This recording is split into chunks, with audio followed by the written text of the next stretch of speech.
It's simply great. Thank you so much. I'll have it framed and hang it right by Jimmy's picture. Let's just wait. Let's go back to the floor for just a moment and catch up with what's going on. The vote has now reached what state, gentlemen? Michigan. Michigan. Madam, may I have your attention, please? Before we... Would you please move away from here? At this point in the proceedings and before we take the Michigan vote, I want to do two things. First, I want to acknowledge in the Michigan delegation one of America's most distinguished United States senators is retiring this year, a very dear friend of every Democratic senator and every senator, Senator Phil Hart. Phil, stand and say hello to Phil Hart.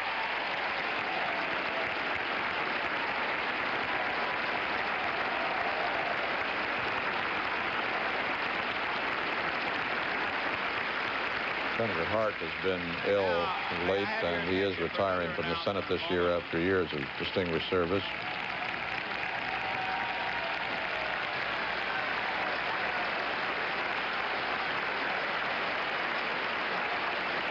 And now, please may I have order, because there's another announcement I want to make that really is important, because I know this convention wants to be fair. You have been fair. You've been wonderful. You were fairly elected, and you've conducted yourself fairly, and I want to clear up a matter that has been troubling me since last evening.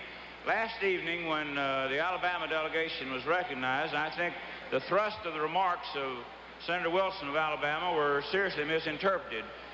I had known, and the chair then had known, that he was going to speak for a couple of minutes. And what the thrust of Senator Wilson's remarks were intended to be, and what he was trying to say, till we all thought there was something to the contrary taking place, he was really trying to say that Governor Wallace had released his delegates to Governor Carter and called on all of them to support Governor Carter and support this Democratic ticket, and that he also, not only with respect to his delegates, but with respect to his constituents here across this country, which is very substantial, that he encouraged all of them to support our Democratic ticket this fall.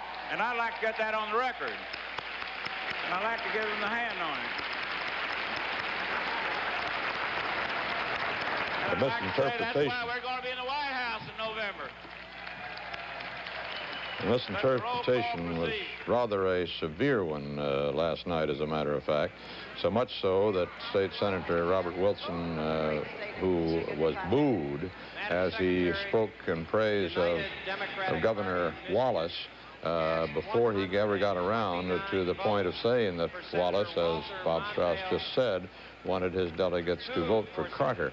Well, he was booed rather roundly at that point, and today Wilson said he would not return to the convention floor until he got an apology from Bob Strauss, the Democratic National Chairman.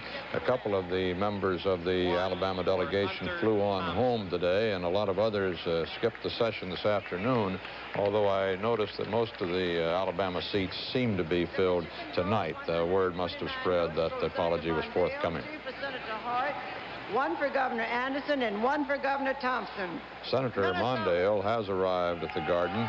He's waiting backstage to make his entry tonight. Right after this vote is completed, he will make his acceptance speech, and then it'll be followed by the major moment of any political convention, the speech of the presidential nominee. Proudly cast all 65 of its votes for its own senator, Senator Walter Mondale. 65 votes for Senator Mondale. Mississippi. Madam Chairman, the state of Mississippi, the United Democratic Party of our nation, unanimously, proudly cast its 24 votes for Walter Mondale. The Mississippi vote, 24 votes for Senator Mondale. Missouri. Madam Chairman, Senator Eagleton of Missouri. Good. As an expert on the vice presidency, Missouri is proud to cast 71 votes for Walter Mondale. That, of course, is Senator Tom Eagleton of Missouri, who, as you know, was Senator McGovern's first choice as his vice presidential nominee. And then after it was revealed he'd been under psychiatric care one time, he abandoned the race and Sergeant Shriver was picked in his stead. 16 votes for Senator Mondale and 1 vote for Barbara Jordan. Nebraska. Nebraska cast 7 votes for Senator Frank Church, 15 votes for Senator Mondale, 1 vote for Josephine E.R.A. Smith. That's an interesting one. The Nebraska vote, Senator Mondale, 15, 7 for Senator Church, and 1 for Joseph E.R.A. Smith. That puts Senator Mondale over, as if anybody had any doubt about it. He is now definitely the nominee. Josephine E.R.A. Smith in Nebraska. That story may go back quite a few years. If you remember, you may not remember, but back in the 1956 Republican Convention in San Francisco.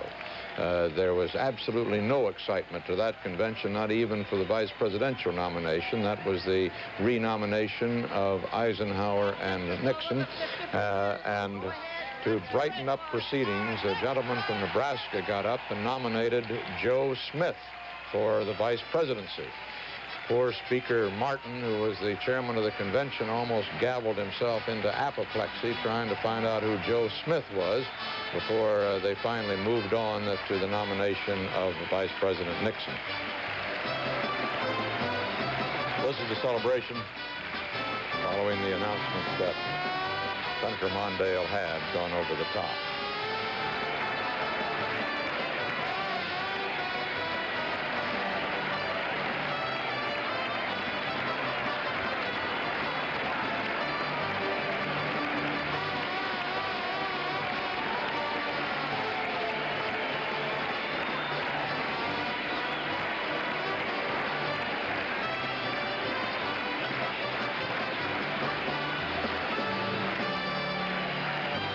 Democratic National Convention coverage by CBS News will resume after this message.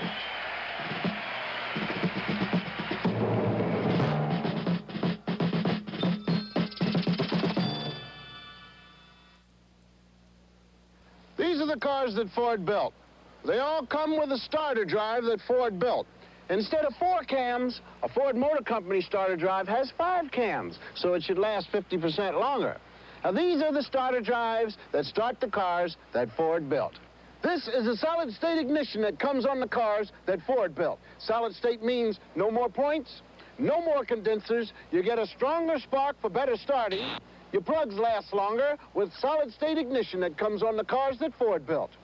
This is a choke that comes on the engines that Ford built. The choke comes with a tiny heater. Heat from the tiny heater turns the choke off faster after the engines start up.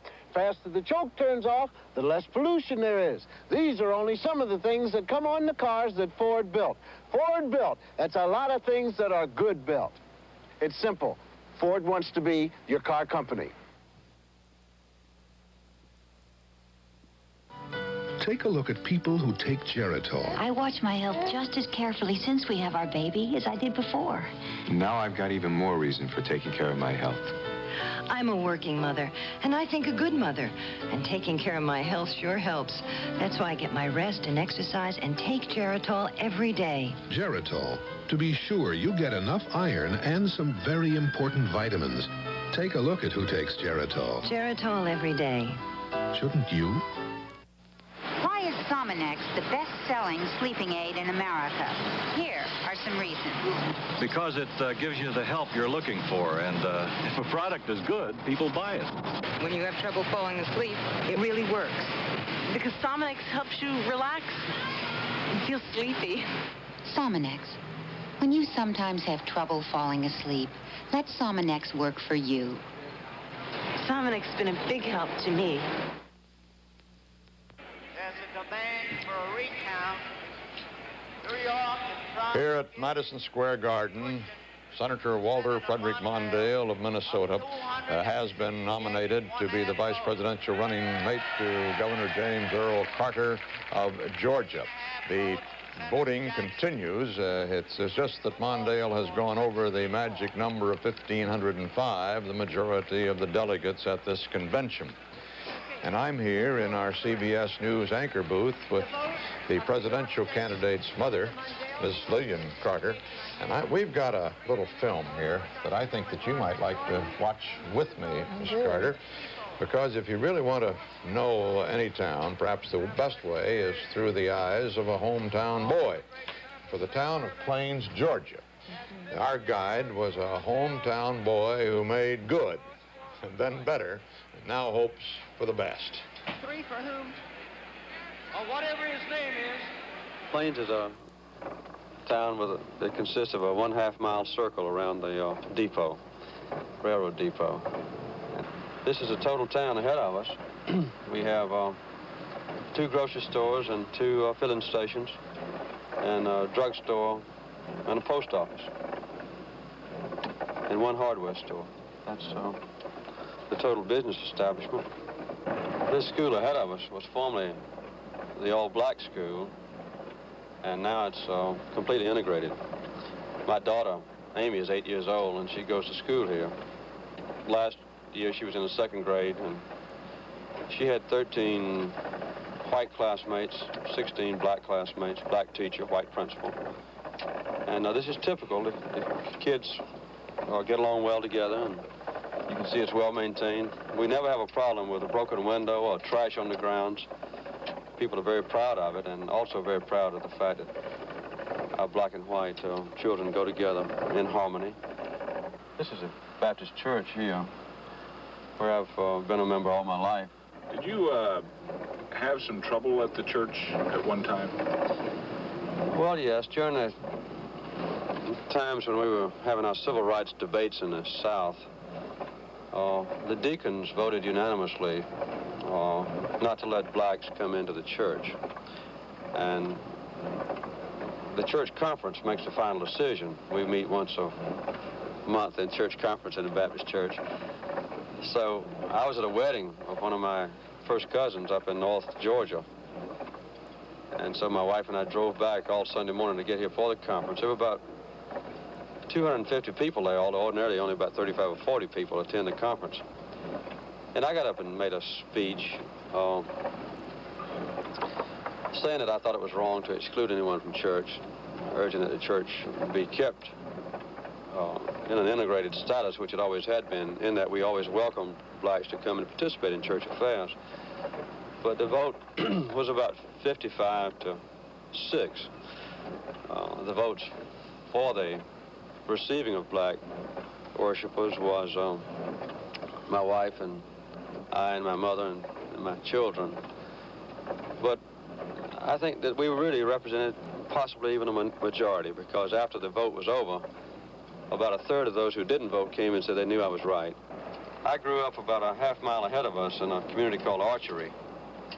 This yellow house up ahead, which has now been remodeled several times, is a house that I lived in all the time I was a child. As I helped my father plant these pecan trees on the right. I hate to admit it, it's obviously so long ago, but they were probably planted in 1935 to 1940. I don't remember the year. What sort of relationship did you have with other black children your age, and what happened as you grew older? Well, all my classmates, all my playmates were black. All my classmates were white. When I went to school, it was a white environment. When I was on the farm, or whenever I went to the creek to fish or to go swimming, or whenever we worked in the field, it was always just me and my black playmates. We used to go down the railroad track there about another 1/4 mile, and if we wanted to ride to Plains or to Americus on the railroad, it had a little diesel engine called a butthead. We would walk up the track 200 or 300 yards and get a little leather flag and stick it in a hole in the crosstie, and the engineer would stop, and we'd get on a train to go to Plains or to Americus.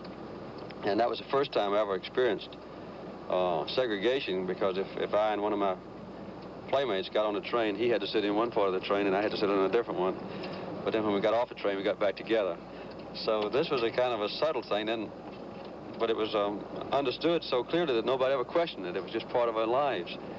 But I can vaguely remember that when we got 14, 15 years old, that my black playmates, who had been completely equal up until then, began to defer to me. If we went up to a gate in the field, my black playmate, who formerly would wait for me to open the gate, perhaps, then would do that chore. Those times are gone, and it's good for us. The best thing that ever happened to the South in my lifetime, as I've said often during the campaign, is the passage of a Civil Rights Act and granting to black people the same chance to buy a home or hold a job or go to school or participate in public affairs along with whites. It not only liberated black people, but it liberated the white people, too, of the South. Ms. Lillian, when we were watching that picture, you said as a picture of Amy, 8-year-old daughter, came up, you said, "That's my darling." Yeah, that's and right. Obviously she's a great favorite of her father's and her mother's, as any youngest child usually is, particularly when there's been a little gap between the children there. I wonder, are you concerned Amy's going to spend the most formative years of her life, particularly if Jimmy Carter spends 8 years in the White House, so she's going to be 16 when he finishes his term. Are you concerned about what that might do to Amy? She's such a self-sufficient little girl. And she's always been in politics, and having lived in the mansion so long, she's accustomed to not living in planes. I'm concerned greatly about Amy because I've had her for 18 months, and boy, sometimes I don't even want Jimmy to win because he's going to take Amy away from me. No, I think she'll be able to cope with it. You think you might move to the White House? No, sir. Why? Well, good Lord, I wouldn't live in Washington for anything. I don't like a city. I get homesick 2 days after I leave planes. It's just my home. And I wondered, I said, every once in a while, when I get old, I'm going to sit down and I'm going to relax. But I haven't gotten old enough yet. I'm just 77. And every time I think I'm going to get in a rocking chair, something good happens to me and just keeps me buoyed up. This last thing that happened is keeping Amy. Jimmy asked me, she says, "Mother, I want you to help me because I helped him so much in the governor's race." I said, "Jimmy, who's going to keep Amy?" And he looked at me, he says, "Would you?" And I said, "I would." And so I have complete charge of Amy nearly every week, nearly 5 or 6 days of the week when they're out of town. And I look forward to them coming home and let Amy see them, but I look forward to them leaving again so I can have Amy. What used to make Jimmy Carter as a boy angry, besides having his sister throw a monkey wrench at him, which was a certain justification to it, seemed? Let's see. Well, he had a boy, little colored boy named A.D. Davis. And sometimes A.D. would say, "Miss Lillian, make Jimmy quit acting so uppity." And I'd say, and that would make Jimmy madder than anything in the world. He said, "I'm not acting uppity." "Yes, you do." He said, "You act so uppity, I can't stand you." So the little scraps with his friend, I think that's the only time he got mad when he was little, is with this little colored boy who was his friend. Now, A.D. is grown. He has 10 children. He says his life is quite different from Jimmy's, but I think every time Jimmy goes home, he goes to see A.D.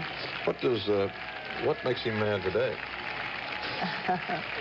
I don't see him in this mad things during the times he's mad. I think he gets angry when things don't go to suit him in the nation. He gets angry with things like that. But I hardly ever see Jimmy angry. I know he does, but not around me. Let me see what's going on down there on the floor at the moment. There seems to be a lot of cheering.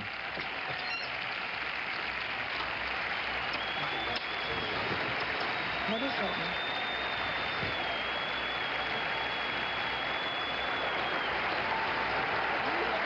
It seems that there was a mention of New York City, and they're cheering New York City.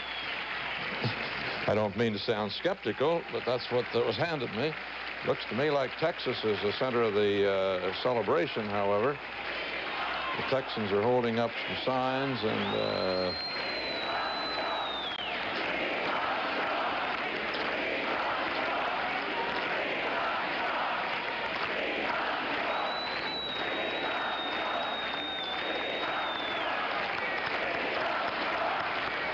they're cheering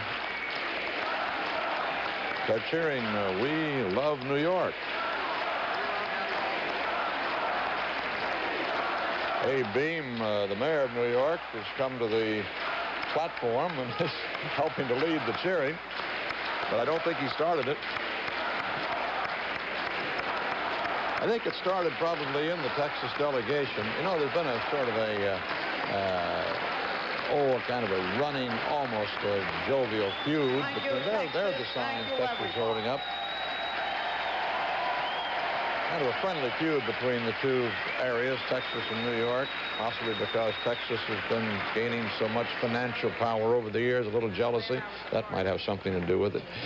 Miss Lillian, one more question very quickly. Any way for us to tell that Governor Carter, presidential nominee Carter, is angry about anything? Any signs? Yeah, I'm glad you asked me that.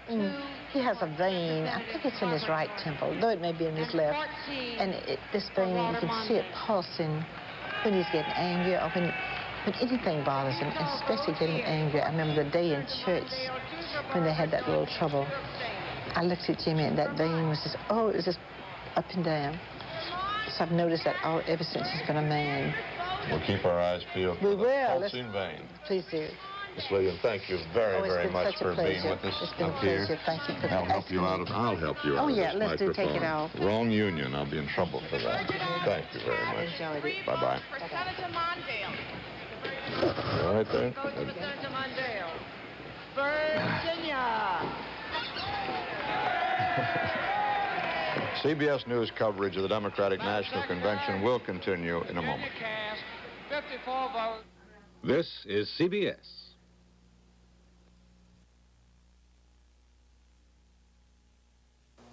I'm Bob Brownlee, manager National Permits 15th and M Street office. Martha Houck, manager of our MacArthur Boulevard office. Charles Ferguson at Brookland. I'm Catherine Alligood. I'm the manager of Chevy Chase branch. Ned Lewis, the Pennsylvania Avenue branch. Welcome to our Friendship Heights branch. I'm Dave Mayer. Teresa Mangello, the manager of the Langley Park office. Joe Burke of Georgetown. Margaret Hearn, vice president and branch manager of the Connecticut and K Street office. 1400 G Street. I'm John Ryan, the manager. National Permanent all over town.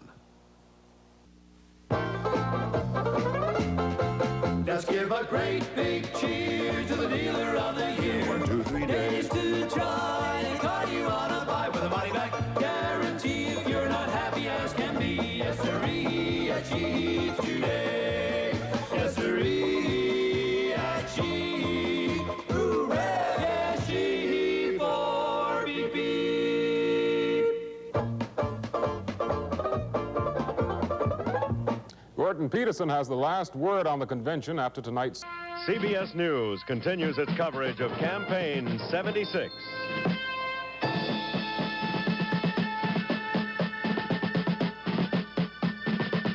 Tonight, the final session of the Democratic National Convention from Madison Square Garden in New York. This portion sponsored by Geritol, the iron and vitamin tonic for your health. Geritol every day. And now, here again is Walter Cronkite.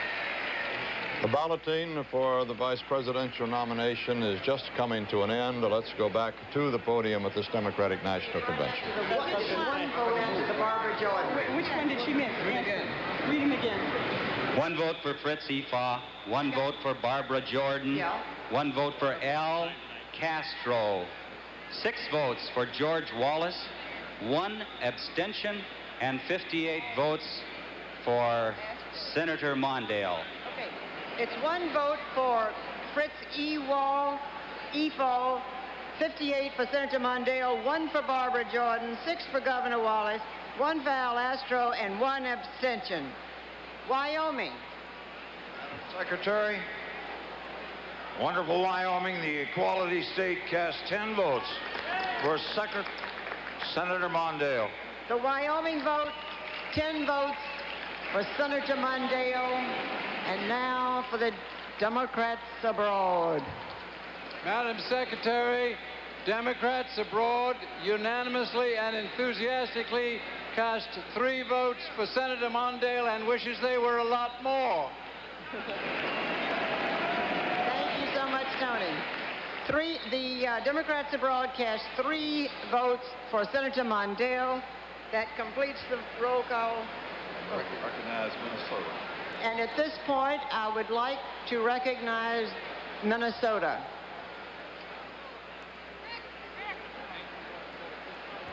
Madam Secretary, Minnesota rises to move that Senator Walter Mondale, our own very favorite son candidate, and the choice of our great presidential candidate, Jimmy Carter, be nominated by this body by acclamation.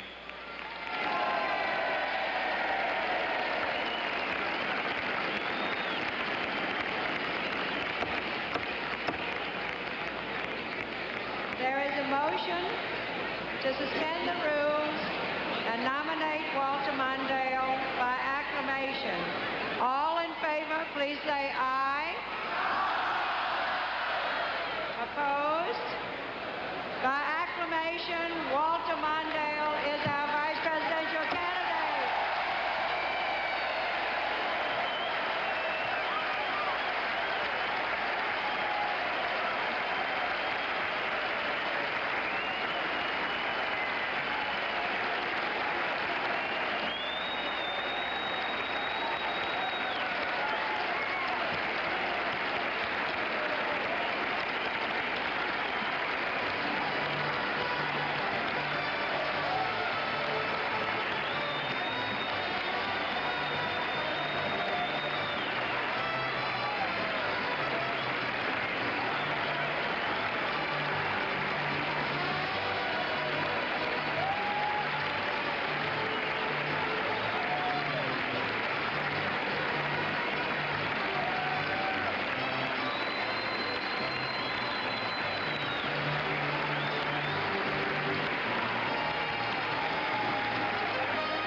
Convention managers are letting this demonstration run because now there is no more business before the convention other than hearing from Vice Presidential nominee Walter Mondale and the presidential nominee Jimmy Carter.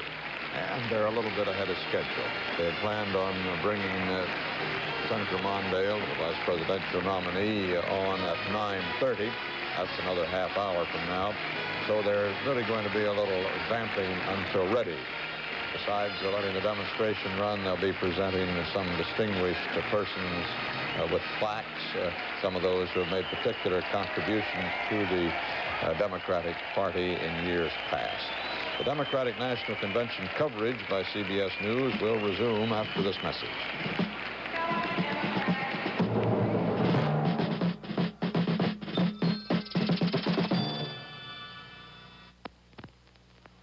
A woman can walk miles in a day just by doing ordinary things.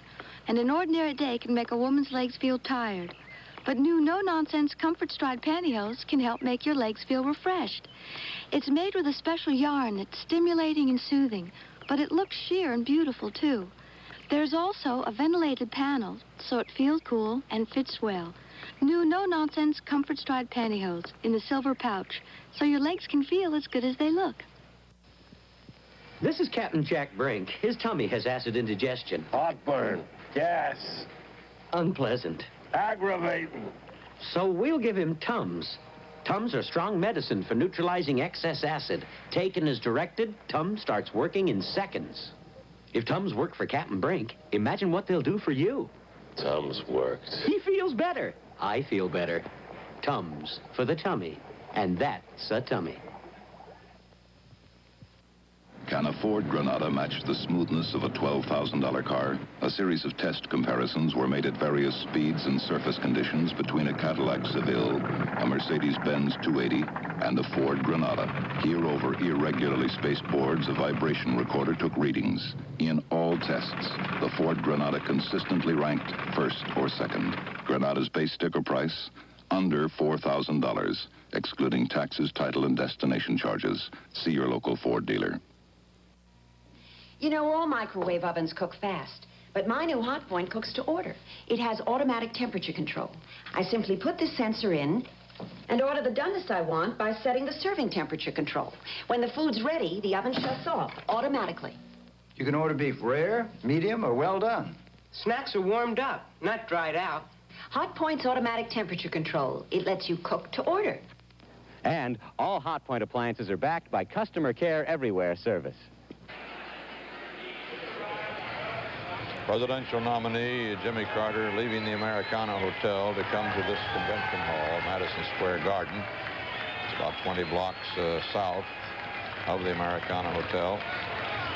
And he'll have all the trappings tonight of a nominee. The Secret Service guard is there. Of course, he's had that all along as a candidate for the nomination under the new security rules.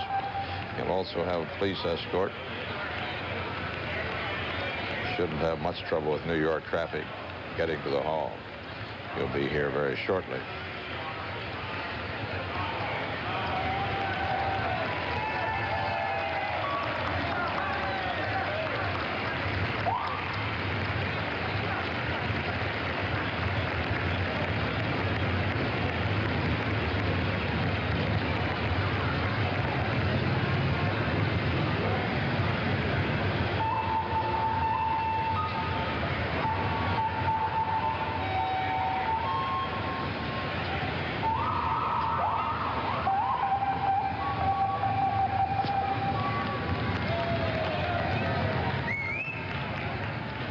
I don't see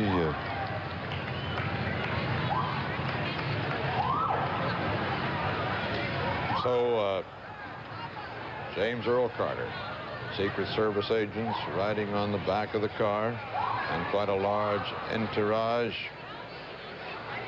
accompanied by police cars, fore and aft in that convoy, is on the way down 7th Avenue to Madison Square Garden. His running mate, Senator Walter Mondale, Minnesota, nominated, as you saw just a moment ago. I've got some absolutely rotten news for Roger Mudd. If he didn't hear what happened tonight, he has been displaced in the ranks of vice presidential, those who have won vice presidential votes at the convention.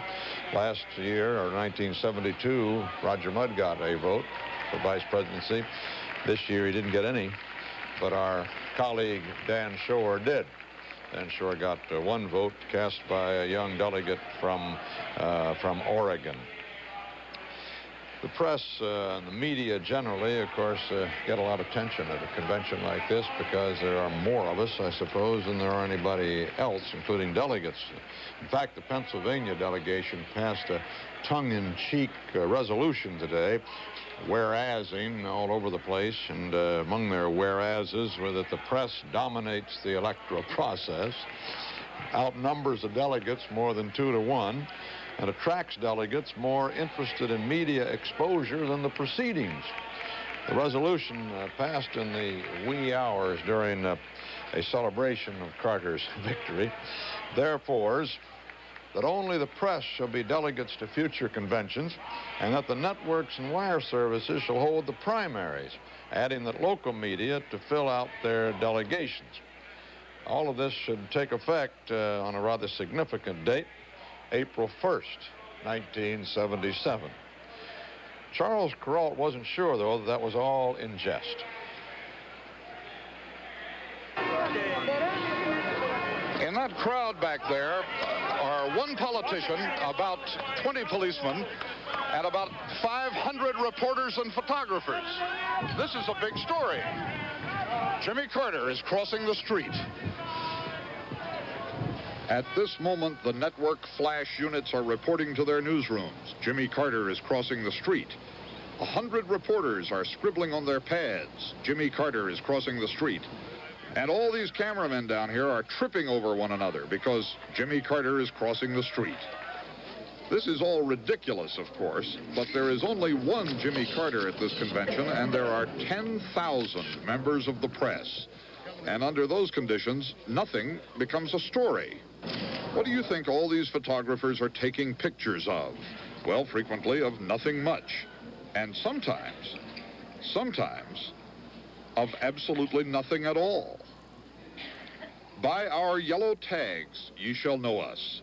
We are branded, all 10,000 of us, as we move restlessly through the streets and the hotel ballrooms, asking the tough questions, taking the great pictures.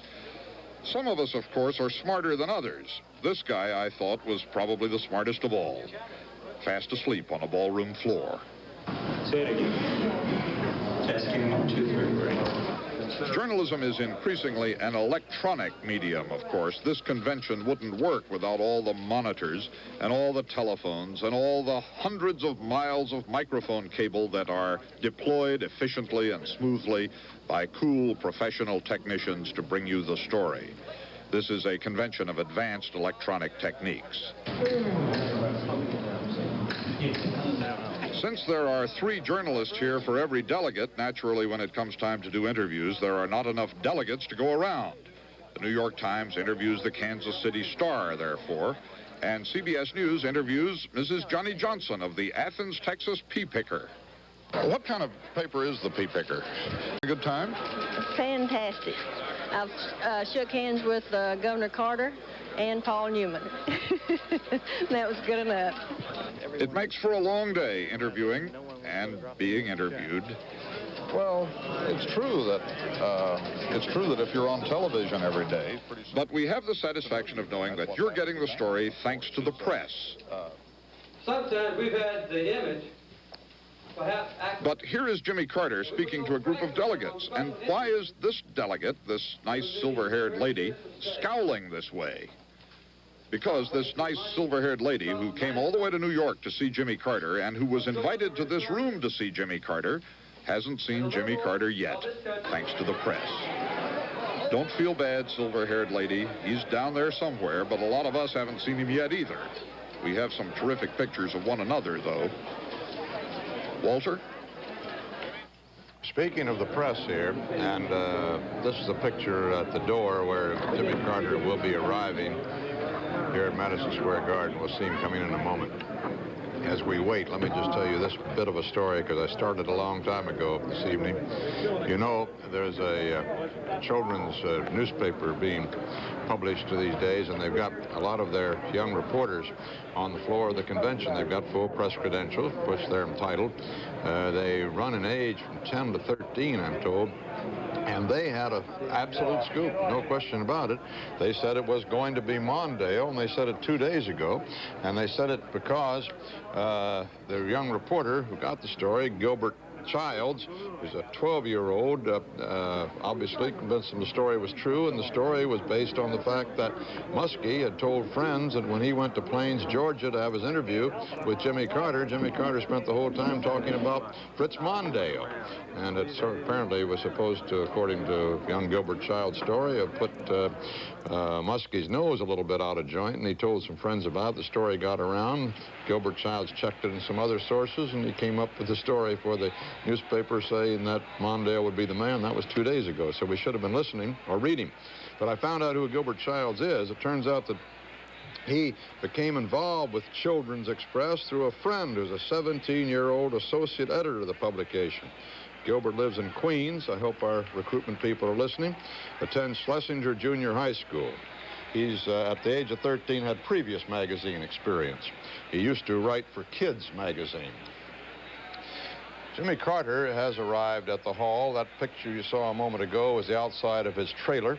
He slipped in there behind the crowd of waiting newspaper people and cameramen who Charlie Carrault was telling us about. He's back there now. You can see the door of the trailer back behind the placards. They're behind the podium at Madison Square Garden. It's inside the hall. Unlike the Miami Convention Center, where the trailer city is, the Miami Beach Center, where the trailer city is outside, there he is, Good to see you. Governor Carter. This is by videotape, as you note there. Just a moment ago, we just turned that picture around and play it back for you, one of the miracles of electronics we can accomplish here.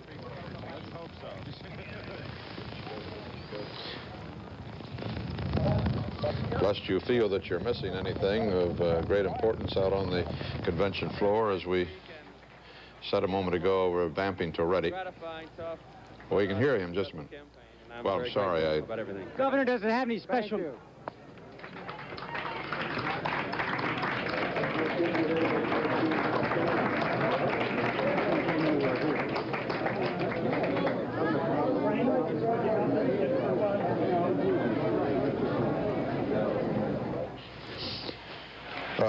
As I was saying, lest you think you're missing anything out on the floor of the convention, they're introducing various members of the convention staff, part of this vamping until 9:30 for the Mondale speech. They may put Mondale on a few minutes early, we're told. The Democratic National Convention coverage by CBS News will resume after this message.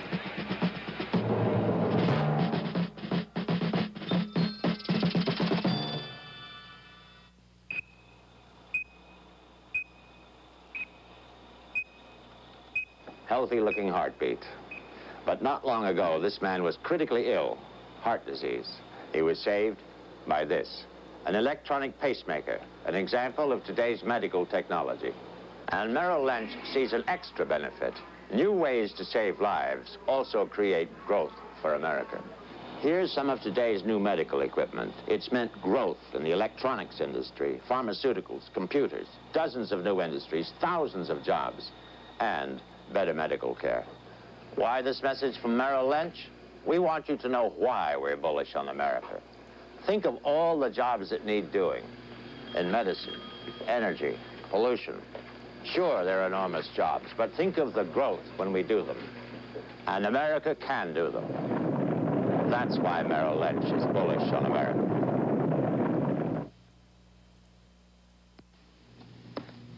This is the new specially priced Mercury Monarch Luxury Edition. Kind of reminds you of the Lincoln Continental, doesn't it? Comes with a vinyl roof, white sidewall radials, spoked wheel covers, flight bench seats in selected colors, AM/FM stereo radio, and all at $181 less than the total retail value. Sure would like to go for a spin in it. Cross Your Heart bras, one of many popular products from Playtex, known and used by women the world over. Playtex is part of S-Mark, an American family of companies which also provides fertilizers to make more food available, energy to keep the wheels turning, nourishing food products from Swift, and financial services essential to business. S-Mark, providing over $5 billion worth of needed products annually for you and your world. The Democratic National Convention in a state of suspension for the moment, waiting for the speech of the vice presidential nominee, Senator Walter Mondale, and then the big moment of the convention and the concluding moment of the convention, the acceptance speech by the presidential nominee, Jimmy Carter. Just a moment ago, among those many functionaries of the convention proceedings who they were introducing from the podium, we saw an old friend from Miami Beach who was very much in the news 4 years ago because of the riots there during the Republican convention and the Democratic, particularly the Republican, the very popular police chief of Miami Beach, Rocky Pomerantz.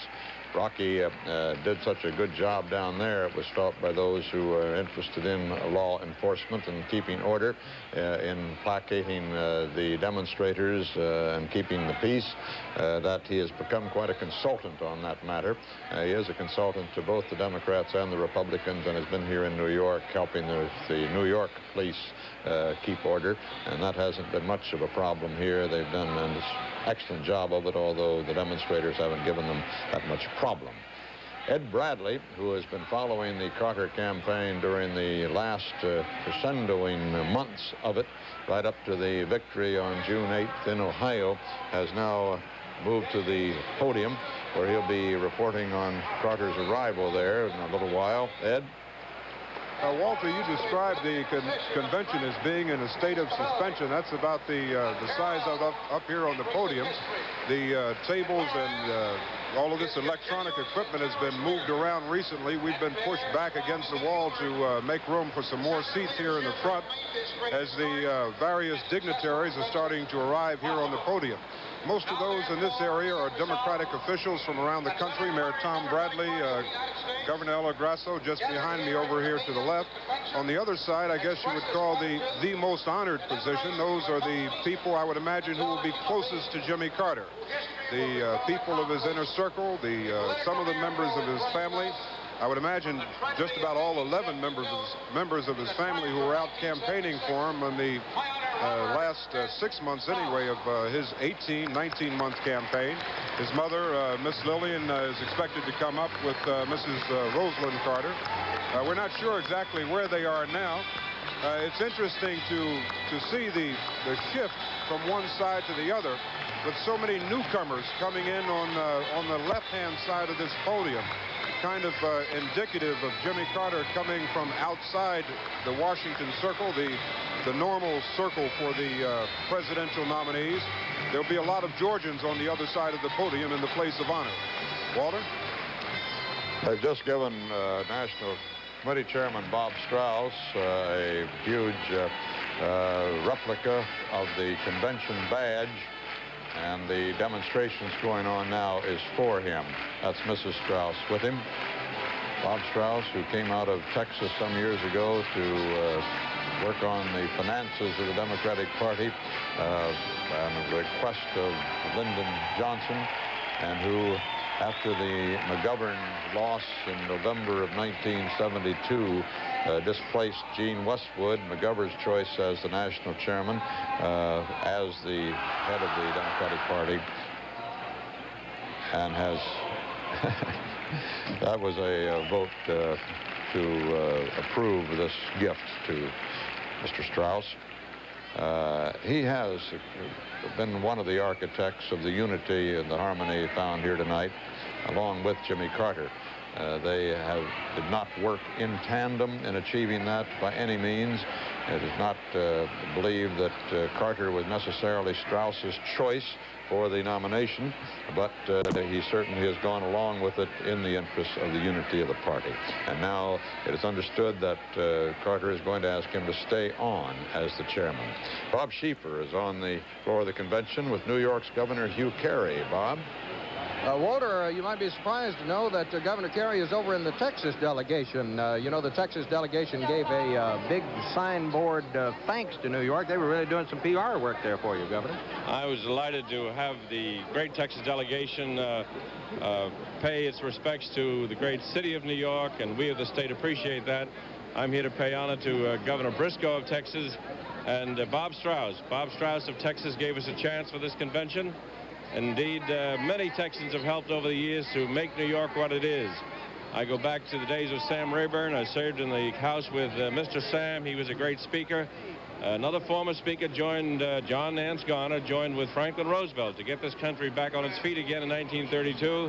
That's when we put Texas and New York together. And indeed, Senator Lloyd Bentsen of Texas has been a great friend to the people of this entire country, and we in New York appreciate that. So we have much that we owe Texas. And we acknowledge that, and we want Texans to become really dual citizens of the great state of the North, the Empire State, joined with the Lone Star State. And, Governor Briscoe, who thought up this little demonstration a while ago? These fine three delegates right back here, they right around here was spontaneous on the part of the delegates here, and they appreciate it, as we all do. The friendliness, the hospitality of the people of New York. Thank you very much, Governors. Walter? Thank you, Bob. This, of course, is as well as Jimmy Carter's night and Hugh Carey's night, now that the Texans have been so nice about New York. It's also, of course, Senator Mondale's night. It might have been Senator Muskie's night. He had a night something like this in 1968 when he was Hubert Humphrey's running mate, selected at that convention, but that convention was so bitter, so divisive. There was so much rioting going on in the streets, it hardly had the atmosphere that tonight has. But Morton Dean is with Senator Muskie. Morton. Thank you. Walter, along with a lot of people, Senator Muskie is signing autographs here, and people rushing up to him, congratulating. A few of them saying they wish that it was Muskie, not Mondale. But what about yourself, Senator? I know you've been asked this all during the day. It's sort of a bittersweet situation to go through an elimination contest such as the one you've been through. Well, it was for a moment, but Morton, in the first place, I never expected to be considered, so that was a surprise. Once I got caught up in it, you know, I developed expectations. But once it was over, it was easy to return to what's been my preoccupation for 2 years, running for re-election. And besides, as you all know, I've learned to lose them as well as win them. Yeah, you're always telling, well, they're telling me we'll have to wait for a down Maine story. Okay, Walter. Senator Edmund Muskie, who has been heading the Congressional Budget Committee, a new effort of the legislative branch of government to try to keep control of the budget in its own hands, as well as letting the executive do that job, and has been given credit for doing a remarkable job there, will return now to that job. As a senator from Maine, he has to stand for a re-election this year in Maine, however. With Ethel Kennedy now, Leslie Stahl. Leslie? Hi, Walter. I'm standing, as you said, with Ethel Kennedy, Mrs. Robert Kennedy, who's been sitting up here in the balcony looking out over the sea of people. It really is quite crowded. People have been saying it's a dull convention. Does it look that way from up here? Well, not to me. No, I think there's great excitement. I love seeing all the old faces and the friends. I think it's really fun. Who have you been picking out? Well, you know, just people from over the years. And just pals. Just pals. What do you think about the Mondale choice? You think it's a wise choice, politically speaking? Oh, yes. I'm really enthusiastic about it. You know, I think the ticket has a lot of vigor. And, I mean, I think they're going to win. Have you been involved in politics? Have you been out doing anything for the party? Or do you plan to? No, I still have 5 little children at home, so. Walter, Mrs. Kennedy was telling me that she doesn't like to do these interviews very much, and I promised her I'd only ask her 2 questions. So I'm going to throw it back to you. Walter? You can talk to her about tennis. I think she'd give me an answer. Walter says I could talk to you about tennis, and that would relax you. I'd like to talk to you about his tennis, and that would relax me. No, she doesn't dare. He said, you don't dare. Morton Dean now is with Jody Powell. Come in, Morton. I'm with former Governor's Secretary, the candidate's press secretary, Jody Powell. Jody, you've been receiving as much congratulations as a candidate here. Going back some, the game plan worked. No question about that. Okay. Did you ever have to vary from that original game plan that was developed so many months ago? Well, you know, I think the idea that there was some sort of elaborate and detailed thing laid out 3 years ago that was followed without deviation through 30 primaries there's no truth in it. You can lay out general sort of themes and make some basic assumptions, but back when this thing was first talked about, we had no idea even of what the order of primaries was going to be. Are you going to have to change? Does the candidate become a different type of candidate? Well, what kind of campaign do you run? A different type of candidate, but clearly you're running a different sort of campaign. You're running against one person rather than 8 or 10 or 12, and you're running in 50 states at once rather than in 1 or 2 or 3 a week. So clearly the campaign changes. I think also that there will be a greater emphasis almost naturally on those things that traditionally divide the Democratic Party from the Republican Party. Such as? In the primaries. Well, I think basically where you see the future of this country, whether you believe that that people with warts and all are best left to their own devices and over the long haul, make the best decisions, or whether you feel that there are some people who by birth or inheritance or whatever, somehow a little bit better equipped to make those decisions for us. What does that translate into? He's going to run on what? New economic programs, new federal programs for the poor and the disadvantaged? I think that... I don't think that was the question you asked me. You asked me to give one example of the traditional differences between the Democratic Party. Certainly the approach to economics is one thing. You know, the approach to foreign policy is another. Most of them, however, stem back to that basic theme of whether you basically trust people or whether you don't. And I think the past two Republican administrations have clearly indicated that they really don't. Okay, Jody, congratulations. It's a big night for you as well as the candidate. Take care. Walter? Mort, you know, that's going to be a story that political books are going to be written about. In fact, Teddy White's already working on one, I know, and there's no greater expert on making of presidents than he. But it's an amazing story. Jody Powell there, 32 years old. Hamilton Jordan, campaign manager, 31 years old.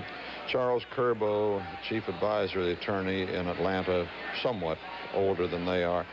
Not one of those persons has ever been involved in national politics before. Their whole political lives, and it has been very brief at that, was in helping Jimmy Carter get elected and serve 2 years as governor of Georgia. Not exactly considered a full rounded preparation for conducting a major national campaign. And yet these people did it. How they did it is going to be the subject of those political textbooks for a good number of years down the way. And this particularly will be true if they go all the way and win the election in November. The Democratic National Convention coverage of CBS News will resume after this message.